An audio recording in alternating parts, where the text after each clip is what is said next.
سبب اور ذرائع ایسے بن جاتے ہیں کہ اللہ کے کلام کی برکت سے کسی کو دے دے، لیکن جو ملنا ہے وہ مل کر ہی رہے گا۔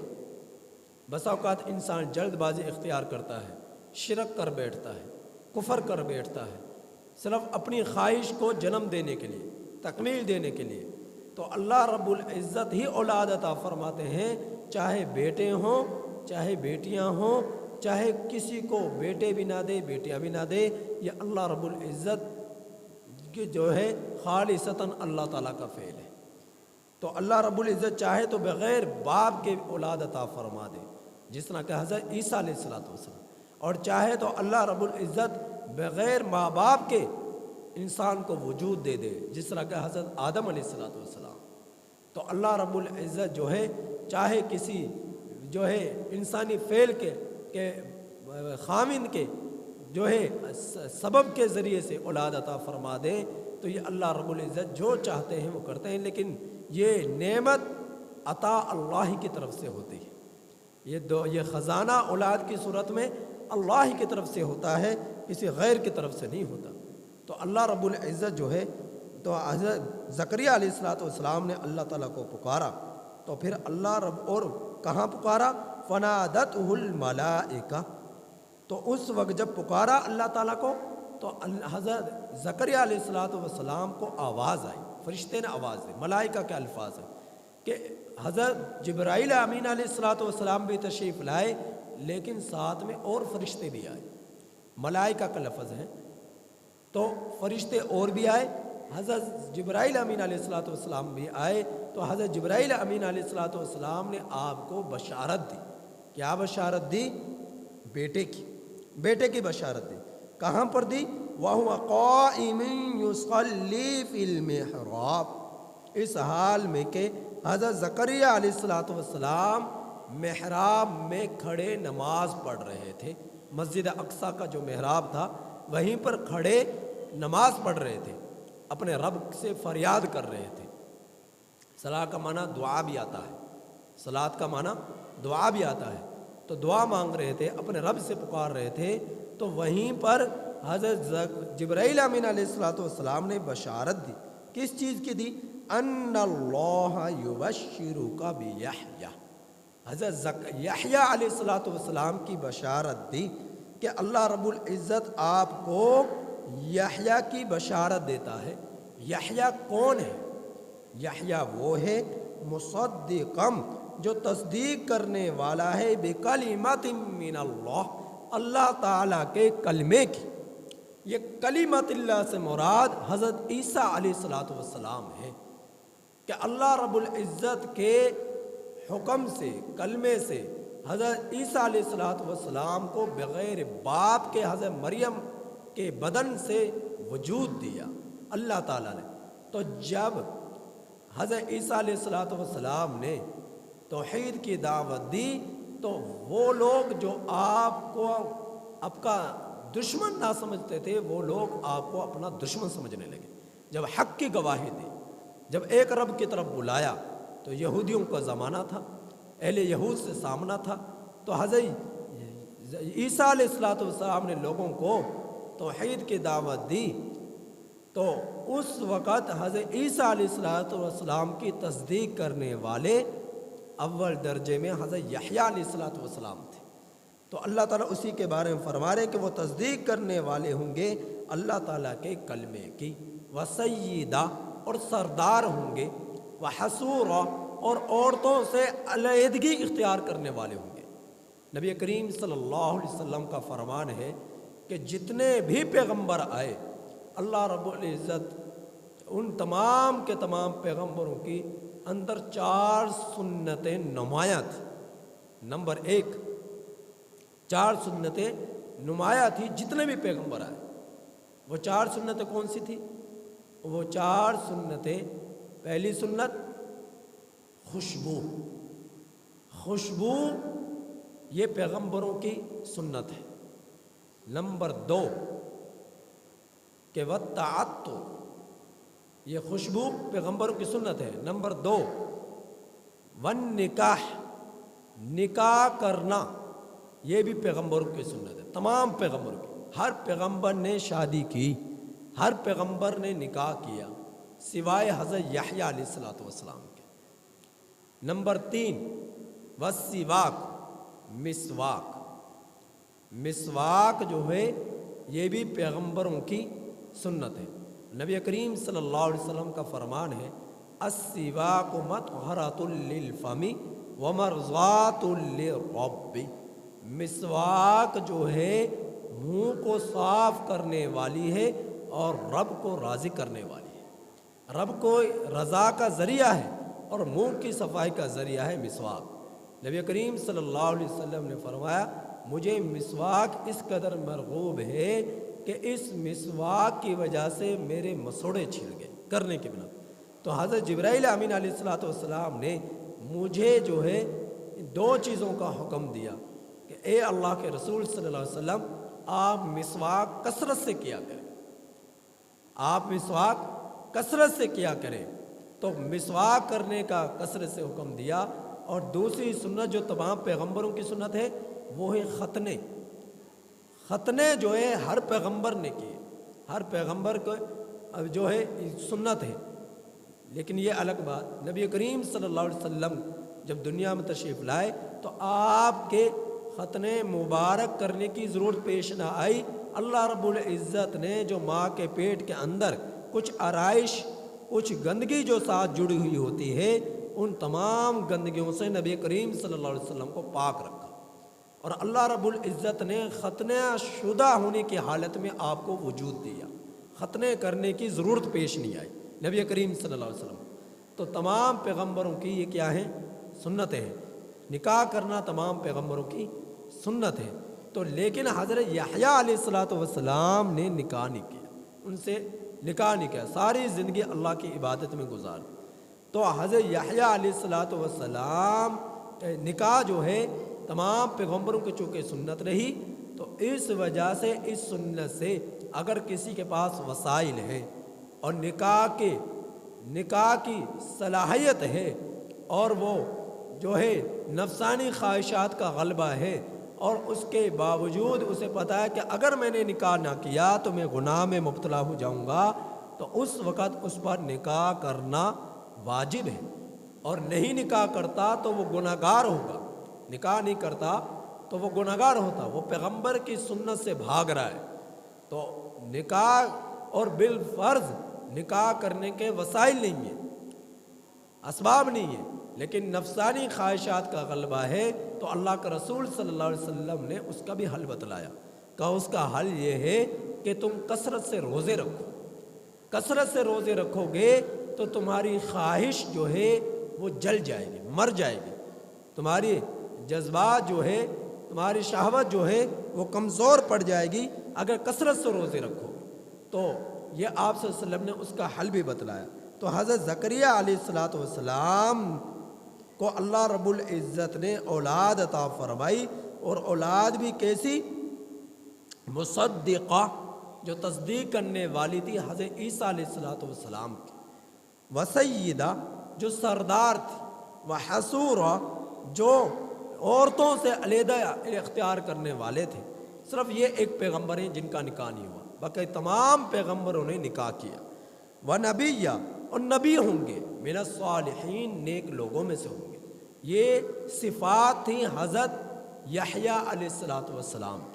تو کتنی خوبیوں کا مالک بنا کر اللہ رب العزت نے حضرت زکریہ علیہ السلام کو یہ اولاد عطا فرمائی حضرت یحییٰ علیہ السلام کی صورت میں۔ تو فرمایا حضرت زکریہ علیہ السلام نے یا ربی، اے میرے رب، انا یکون لی غلام، کیسے ہو گئے میرے لیے بچہ، وقد بلغنی الکبر، جب کہ میں بڑھاپے کو پہنچ گیا، وامرأتی عاقر، اور میری عورت، میری بیوی بانجھ، یعنی عمر کے اس نہج پر پہنچ گئی، اس سے اولاد نہیں ہو سکتی، اور میں عمر کے اس نہج پر پہنچ گیا کہ میں جو ہے اس عمر پر پہنچ گیا کہ جو ایک انسانی کے اندر صلاحیتیں ہوتی ہیں کہ وہ میرے اندر کمزور پڑ گئی، تو اب کیسے مجھ سے اولاد ہوگی؟ اللہ تعالیٰ سے یہ نہیں کہ اللہ تعالیٰ کے فرمان کے خلاف کوئی بات کر رہے ہو، یہ ایک بشری ایک جو ایک سوچ ہوتی ہے، جو اسباب کے درجے میں جو انسان کے پاس صلاحیتیں ہوتی ہیں تو وہ نہ تھی، تو پوچھا کہ کس طرح یہ ہوگا؟ تو اللہ تعالیٰ نے جو فرمایا فرشتے نے کذالک اللہ یفعل ما یشاء، اللہ تعالیٰ ایسا ہی کرے گا جیسا چاہے گا۔ فرشتے نے کہا تو اس وقت حضرت زکریا علیہ السلام نے فرمایا قال رب اجعل لی آیہ، اے میرے رب میرے لیے اس کی کوئی نشانی بتلا دیجیے، کوئی نشانی ہو جائے کہ جس سے مجھے پتہ چل جائے کہ واقعتاً مجھے اولاد جو ہے اللہ رب العزت عطا فرمانے والے ہیں۔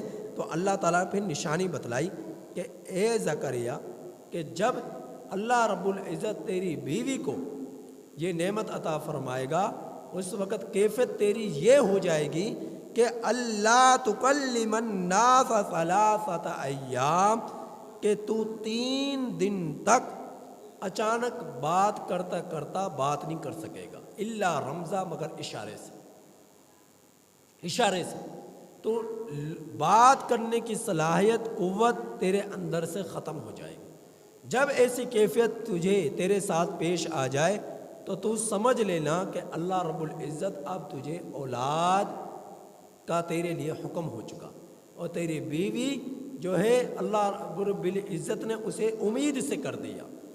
تو ایسا ہی ہوا، حضرت زکریا علیہ السلام کے چند دنوں بعد اللہ رب العزت نے اولاد سے نوازا، اور جب اولاد اللہ کا حکم بیوی کے پیٹ پر ہو گیا اور اللہ رب العزت نے حضرت یحییٰ علیہ السلام کی صورت میں آپ کی بیوی کو اللہ رب العزت نے اولاد کی امید سے پر امید کر دیا، تو اس وقت حضرت زکریا علیہ السلام بات کرنے کی قوت آپ سے ختم ہو گئی، اور آپ سمجھ گئے کہ اب میرے رب نے مجھے اولاد کی جو ہے اس کی امید سے مجھے پر امید کر دیا۔